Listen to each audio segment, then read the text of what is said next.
نجيب الحشوة التانية اللي هي الجبنة الموتزاريلا والكريمة والجبنة الرومي.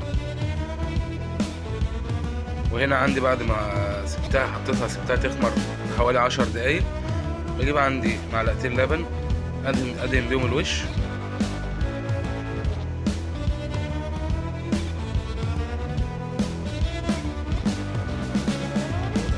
وعملت عندي عيش فينو صغير برضو سبته يخمر، ابتدي ادهن وشه. طبعا مجهز الفرن بتاعتي على درجة حرارة 180، بسوى حوالي من 25 ل 30 دقيقة عندي في الفرن. طبعا ده تحدي المعجنات مع شيف ام هايدي مطبخ نونة. ده الشكل بتاعي النهائي بعد ما طلع من الفرن. طبعا انا عامل برزنتيشن كده هتشوفوه